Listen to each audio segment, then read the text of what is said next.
Bonsoir à tous. Je suis ravie de vous revoir pour la première émission politique de cette rentrée. Ce soir, je reçois sur ce plateau Cédric Cornet, maire de la commune du Gosier, mais aussi président de la CARL. Avec Cédric Cornet, nous ferons un petit tour de la commune, notamment au niveau des différents sujets d'actualité. Cédric Cornet, bonsoir et merci d'être avec nous. Bonsoir Yves Boissé, bonsoir à tous les téléspectateurs et téléspectatrices de Canal 10.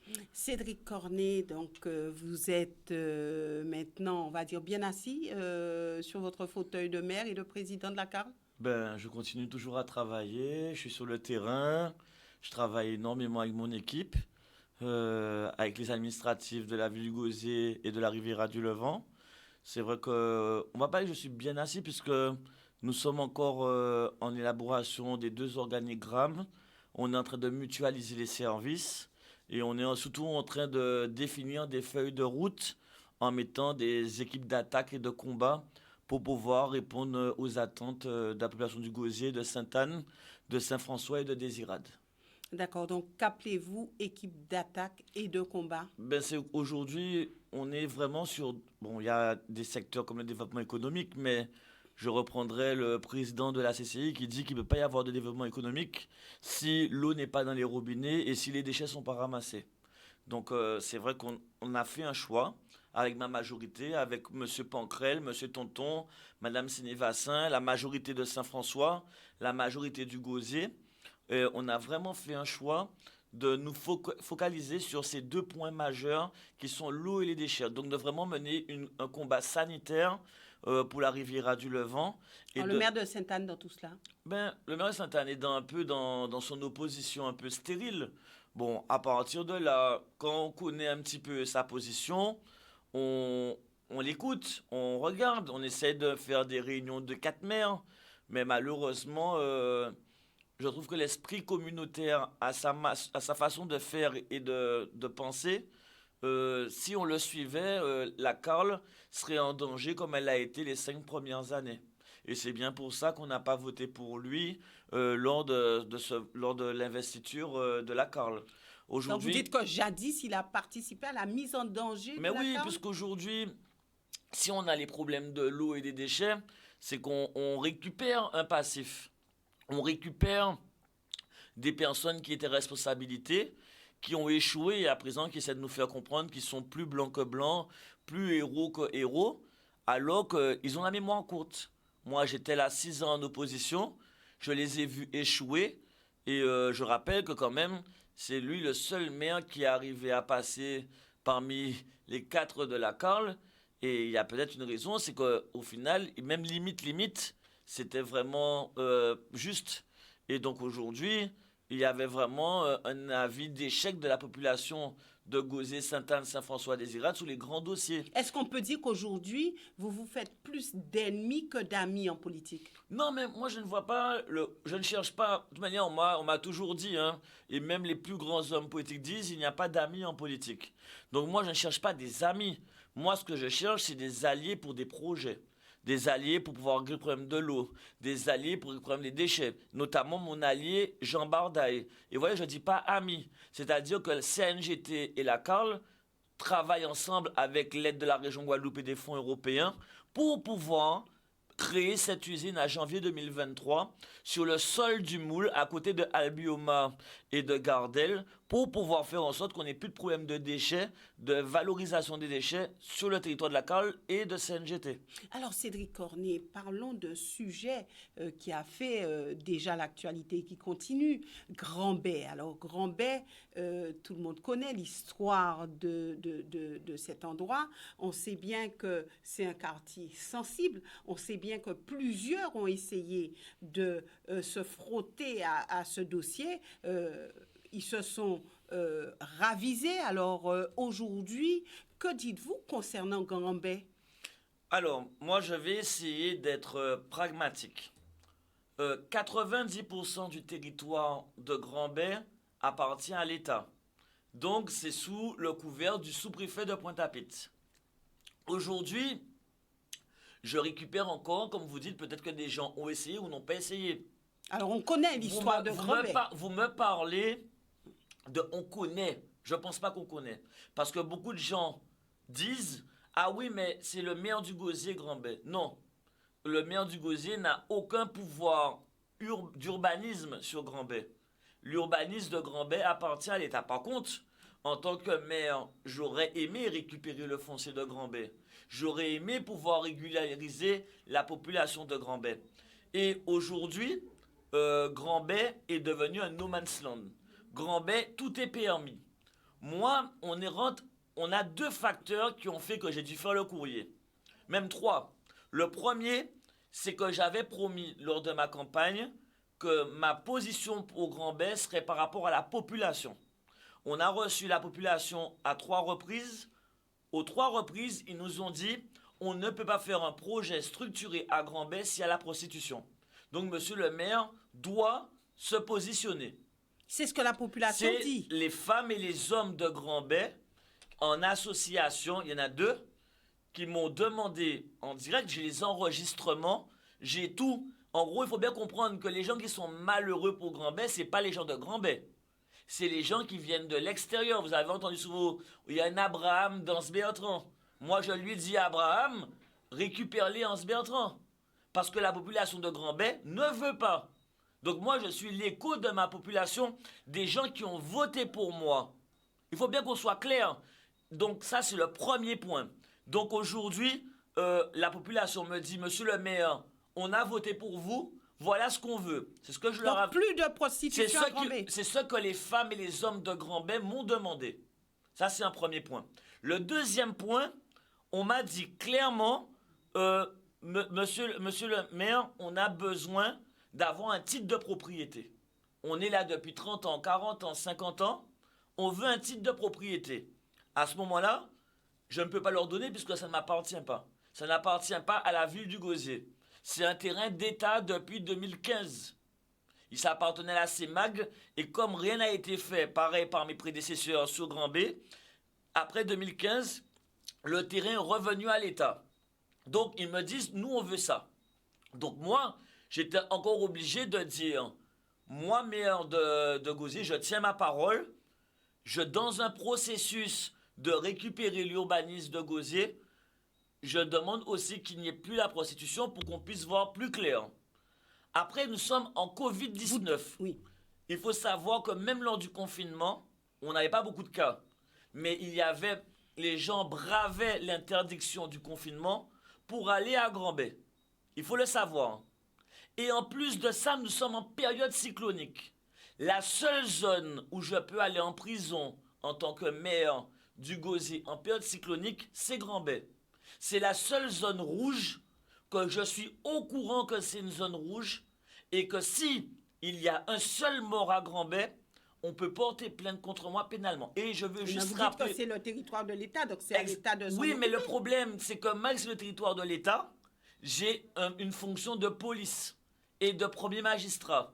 Je dois, comme je sais que c'est une zone rouge, en tant que maire, je dois avertir et dire à la population, vous devez sortir de là. Donc vous avez interpellé l'État là-dessus. Mais on a rendez-vous avec le sous-préfet demain. Oui, et que demandez-vous à l'État? Mais moi, l'avantage, c'est que maintenant que le maire du Gosier s'est désolidarisé de l'État, l'État devra répondre du no man's land. Et il devra dire, est-ce qu'il est d'accord pour le no man's land ou est-ce qu'il est prêt à travailler avec le maire de la ville du Gosier? Je rappelle aujourd'hui que Grand-Bay a une grosse partie en zone rouge, une partie marécageuse, une partie en bord de mer avec des terrains qui ne sont pas stables. Il y a des gens qui habitent là. Dans la partie blanche, c'est quelques maisons, mais dans la partie rouge, c'est les maisons qui sont majoritaires. L'État, qu'est-ce qu'ils disent? Le sous-préfet dit, c'est mon terrain, par contre, je demande que le maire du Gosier propose un projet. Parce que lui, il ne peut pas proposer un projet. Il me demande à moi, ça ne m'appartient pas. Ça n'appartient pas à la ville du Gosier. Entre guillemets, c'est une zone d'État.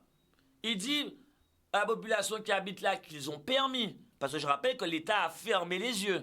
Il y avait 0 maison au départ. Après 1, 2, 3, et on est à plus d'une 50aine actuellement. Alors, ça fait longtemps que Grand-Bay existe. Eh bien oui, mais ça fait longtemps que l'État existe. Oui. Donc l'État avait toute la latitude et la longitude de dire stop.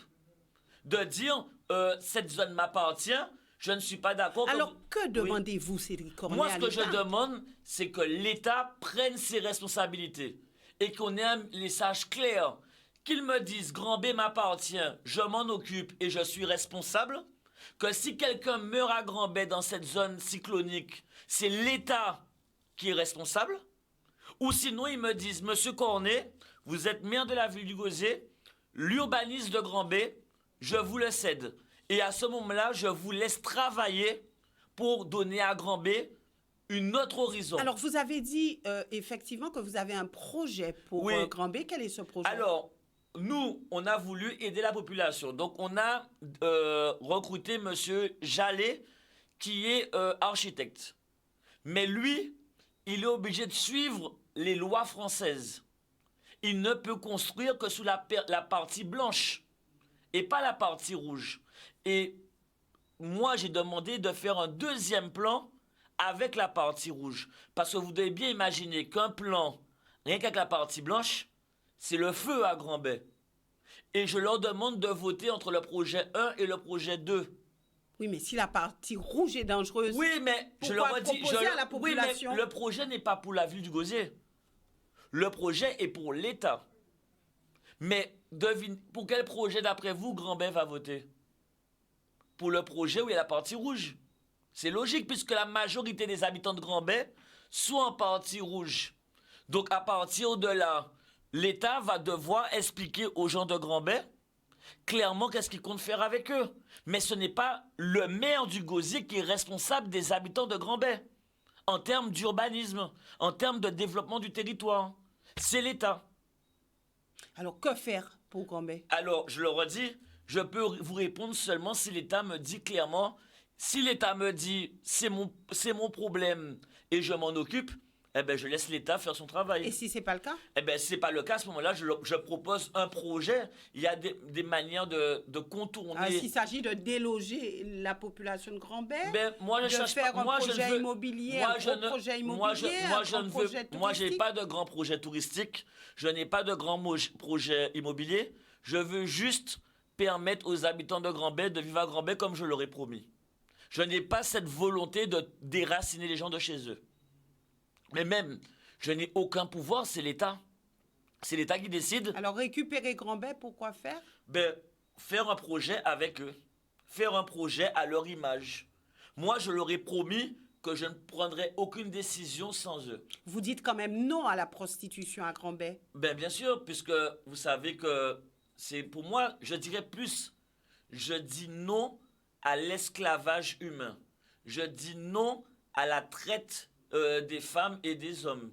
On est sorti de l'esclavage, c'est pas pour permettre un autre esclavage. Aujourd'hui, ces femmes sont consentantes et elles ont souhaité Madame Boissé, en êtes-vous si sûre que ça? Non, je pose la question. Ah, mais moi, Madame Boissé, il faudrait qu'il y ait une enquête. Mais je ne pense pas que la totalité des femmes qui sont là soient consentantes. Je ne pense pas qu'elles soient forcément arrivées de leur plein gré. Alors, qui les oblige? Il faudrait que la police et l'État se renseignent, puisque c'est sur le territoire de l'État. Si c'était sur le territoire du Gosier, je n'aurais jamais mené une enquête. Je ne peux pas mener une enquête sur un territoire qui ne m'appartient pas. Alors, comment sortir ces personnes de Grand B? Mais vous savez, alors moi, les échos que j'ai eus, puisqu'on a été sur Grand B sur le terrain, ces personnes tournent, hein. Elles ne restent pas à Grand B. Elles font 2 mois en Guadeloupe, 2 mois en Martinique, 2 mois en Guyane, 2 mois en République dominicaine. Et je vous l'ai dit, Madame Boissé, j'ai été en République dominicaine, ça n'existe pas des Grands B en République dominicaine. Ça n'existe pas. C'est que chez nous que ça existe. Quand je vois des gens qui me disent, oui, mais le maire du Gosier, moi, je leur dis, mais voyagez, allez à Saint-Domingue et trouvez-moi un Grand B. Je vous mets au défi de trouver un Grand B. Ça n'existe pas, Madame Boissé. C'est des questions qu'il faut qu'on se pose. Il y a un carénage. Il y a aussi à la rue Frébeau, il y a encore... Oui, mais alors il faut voir ça avec le maire de Pointe-à-Pitre. Il n'y a pas que Grand B. Mais Madame Boissé, je le dis, la prostitution a plusieurs formes. Aujourd'hui, moi, je réponds à l'appel des femmes et des hommes de Grand B qui me demandent un nouveau quartier. Un quartier où on respecte les gens, un quartier plus propre, un quartier amélioré avec des voiries, avec une route, avec des canalisations d'eau performantes. Je réponds à ça. Ils m'ont demandé, en gros, les gens ont focalisé le propos du maire que sur Grand B, alors qu'on est sur que sur la prostitution, alors que le projet de Grand B est beaucoup plus vaste que la prostitution. C'est juste un point que les habitants de Grand B m'ont demandé de traiter. Alors, vous devez rencontrer le sous-préfet. Demain, Oui. on doit se rencontrer. Et peut-être que suite à cette rencontre, je pourrais vous donner plus d'informations. D'accord. Mais aujourd'hui, c'est vrai que pour le moment, l'État, je dois rencontrer le préfet, mais il est tombé malade. Donc on n'a pas pu échanger et parler clairement stratégie sur du long terme entre l'État et la ville du Gosier et la Riviera du Levant. Donc, vous êtes partant pour donner des cours de stratégie à l'État. Moi, je suis partant pour collaborer et surtout défendre les intérêts des Gosieriens et de Sainte-Anne, Saint-François et des Irades. Ouais. Donc, peu importe ce que cela coûte. Ben, vous savez, je me fais attaquer, je reçois des menaces, mais bon, Madame Boissé, je pense que les Guadeloupéens connaissent mon histoire et ils savent que c'est pas des menaces de mort ou des envies de, entre guillemets, de me faire disparaître qui m'ont fait peur. Sinon, je serais pas devant vous, Madame Boissé. Vous connaissez trop bien mon histoire pour savoir que j'ai connu des hauts et des bas et que je suis toujours là. Que pensez-vous de cet incendie de Belle-Plaine? Ben, pareil, encore une discussion avec le préfet, puisque ce terrain appartient à l'État. Et ce terrain, pareil, l'État a fermé les yeux pendant des années. Il y a plus de 1000 carcasses de voitures qui a servi à un trafic de pièces de voitures avec une sorte de casse sauvage sur près d'1 hectare. C'est même pas 2 hectares, Madame Boissé. À Belle-Plaine. À Belle-Plaine. Et ce terrain est un terrain lacus, c'est-à-dire que c'est au bord d'un lagon. Ça veut dire que l'État, comme Grand B, a fermé les yeux. Et je vais demander au sous-préfet de récupérer cet espace. Parce qu'aujourd'hui, on a besoin d'un endroit pour faire une déchetterie pour la Riviera du Levant et pour la ville du Gosier. Il serait peut-être intéressant qu'au lieu que ça soit une décharge sauvage, qu'on fasse un vrai endroit respectant l'écologie et qui permettrait à tous les citoyens de la Carle de pouvoir emmener leurs déchets et de les valoriser, de les ressourcer et de les valoriser avec l'usine qui existera en janvier 2023. Alors, quand vous dites que l'État a fermé les yeux sur plusieurs Mais Madame parcelles, Boissé, au Gosier, moi j'ai été choqué. Quelles sont les raisons Quand de le de matin, ça? j'ai été sur place avec les chefs d'entreprise, notamment le président de CITA à Sainte-Rose. Quand nous avons été sur le terrain, je pensais qu'il y avait 300 voitures. Moi, je pensais que ça a été plus rapide que ça. 1 heure après que j'annonce sur mon Facebook Live qu'il va y avoir le ramassage le 14 septembre pour que cette zone soit nettoyée, propre et surtout dépolluée, puisqu'il y a des batteries, il y a de l'huile, il y a de l'essence, il y a plein de choses qui ont sali le sol. 1 heure après, quelqu'un de malveillant a mis le feu. Mais en mettant le feu, on a découvert la partie cachée de la Lune. On a découvert plus de 700 voitures sous un épais nuage de forêt. C'est ça qu'il faut comprendre. Au final, quand on a découvert le poteau rose, mais Madame Boissé, c'est affreux. Comment, dans un pays de droit, un pays comme la France en 2020, on peut avoir une décharge à ciel ouvert de plus de 1000 voitures sur Belle-Plaine, sur un terrain de l'État. Ça aurait été un terrain de la ville du Gosier. J'aurais pu attaquer mes prédécesseurs, bien que je trouve que mes prédécesseurs aussi, en tant que chef d'édilité, auraient dû alerter l'État par rapport à ce terrain. Rien n'a été fait, rien n'a été dit. Mais moi, vous connaissez mon courage, mon engagement. Je me suis engagé devant les Gosieriens, les Sainte-Annais, les Saint-Franciscains et les Iradiens. Moi, quand il y a un problème, je vais et je fais front. Et c'est pour ça qu'aujourd'hui, je dis à l'État, je suis prêt à nettoyer le terrain, mais je veux récupérer le terrain. C'est simplement ça. Vous faites du chantage alors? Non, je dis juste que c'est d'un procédé, parce que si je nettoie et que l'État ne fait rien dessus, c'est encore l'espace pour remettre des voitures ou autre chose. Donc je préfère nettoyer, dépolluer et créer quelque chose de propre pour l'intérêt général des Guadeloupéens. Tout simplement. Est-ce qu'on peut dire globalement qu'aujourd'hui, le combat, c'est un combat contre l'État? Je ne vais pas dire que c'est un combat contre l'État. C'est plutôt mettre tout le monde autour de la table pour dire voilà ma vision, voilà ce que je vais faire sur mon territoire. Est-ce que l'État est prêt à m'accompagner? Est-ce D'accord. que l'État est prêt à soutenir les projets du maire de la ville du Gosier et du président de la Corle? C'est plutôt ça. En fait, c'est la même Mais personne. madame Oui. Boissé, on ne peut pas se battre contre l'État. Vous et moi, nous sommes l'État. On paye des impôts. L'État, c'est nous. L'État, c'est le peuple. L'État, c'est la France, c'est les Français. On ne peut pas se battre contre nous-mêmes. Est-ce que vous voyez la logique? J'ai bien compris ce que vous êtes en train de dire. Voilà, on ne peut pas se battre contre l'État. Alors, Cédric Cornet, Oui. rapidement, puisqu'il nous reste très peu de temps, comment ça se passe au niveau de la caisse des écoles? Ben, moi, j'ai pas de problème. Tous mes services, ça tourne j'ai fait la rentrée scolaire. J'ai fait les 15 écoles du Gosier ce matin. Rentrée parfaite. Il y a des petits ajustements qu'on doit faire par rapport à des petits détails que les directeurs d'école et directrices d'école. Mais ils ont fait un super travail. Les employés municipaux sont extraordinaires. Moi, franchement, j'ai Donc, il y a une bonne entente entre le maire et son personnel. Ah, mais Madame Boissé, jusqu'à présent, et je leur ai mis des outils en place. J'ai mis une personne qui est spécialement là pour eux, Madame Valérius. On est vraiment dans une volonté d'amener une amélioration des conditions de travail, mais surtout être à l'écoute et informer nos agents. Je veux que le maire et son équipe soient beaucoup plus proches des employés municipaux. Je veux vraiment qu'on ait un travail en concert pour arriver à atteindre nos objectifs. Et c'est ce que je mets en place. Alors, au-delà, puisque vous dites, je vais m'attaquer là où il y a des problèmes, je veux solutionner tout ce qui mérite de l'être. Alors, vous savez qu'il y a un grand débat sur l'eau, puisque Oui. vous avez dit que c'est votre cheval de bataille. On sait aussi, hein, puisque les choses circulent, qu'il y a certains hôteliers, certaines personnes qui ont de grosses factures au niveau de l'eau. Est-ce que vous décidez de faire en sorte que les choses se règlent à ce niveau-là? Non, alors, je ne vois pas le problème de ce côté-là.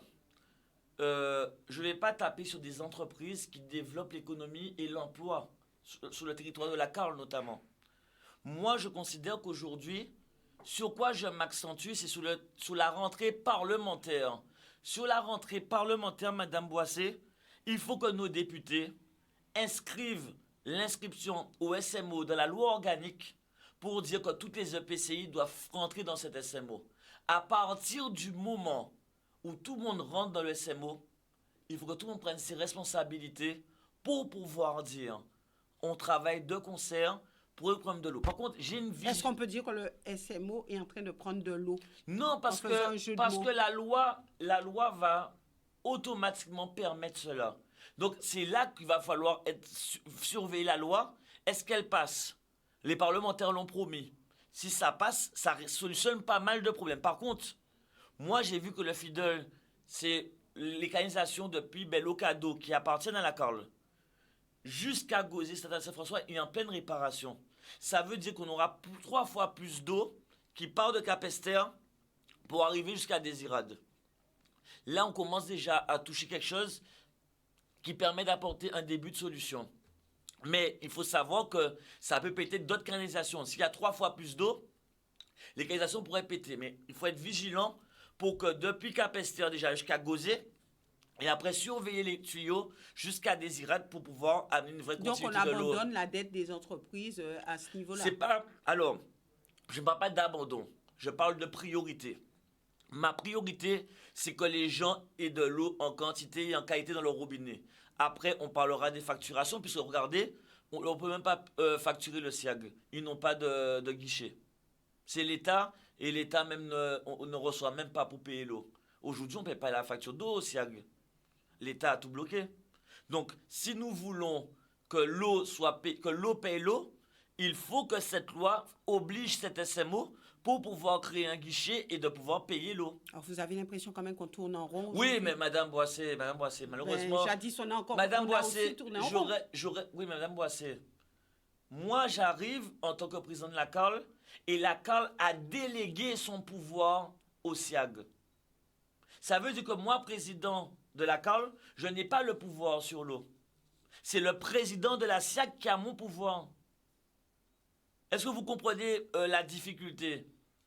Aujourd'hui, je ne peux pas dire que je peux mettre une canalisation. Je n'ai pas le droit. Parce que je n'ai pas... Et c'est ça que je demandais lors de la CTA la région Guadeloupe, j'ai demandé au préfet de faire une dérogation pour la cale pour qu'on puisse mettre les canalisations.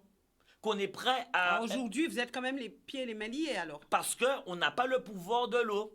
Et pourtant, vous êtes président de la CARL. Et pareil pour CNGT, CNBT. Les 3 institutions qui sont avec la CARL ont donné le pouvoir au SIAG.